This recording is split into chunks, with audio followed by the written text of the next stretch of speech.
grandmother's race to save her loved ones in El Reno tonight. Right, both her daughter and granddaughter recovering tonight after being lost in the rubble for several hours.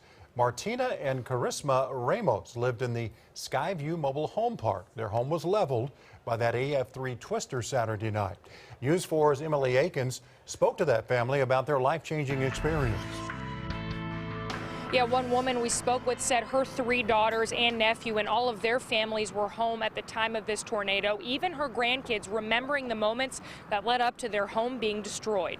It kind of felt like an earthquake at first, but then the wind started picking up at the same time. These 2 brave kids recalling the moments their mother and sister were injured in the El Reno tornado. So then I was trying to grab my sister at the time because she was on the top of the bunk bed, but then the thing just devoured everything.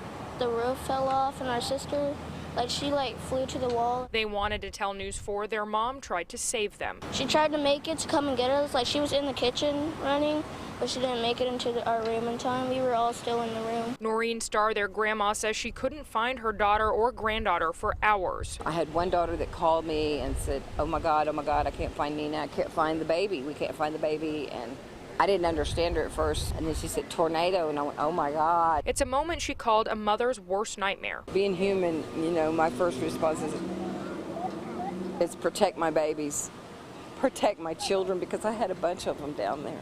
Both her daughter and granddaughter are still in the hospital. My oldest daughter is here at OU Med, and she had a broken neck, and my granddaughter, she almost lost her arm. But Starr just grateful all of her family is alive. I was terrified, I was scared, and I didn't know where the other babies were until I got another call later. I'm just thankful that I found them, and that they're alive. In El Reno, Emily Akins, Oklahoma's News 4. And we are too. Noreen says both her daughter and granddaughter are on their way to a successful recovery.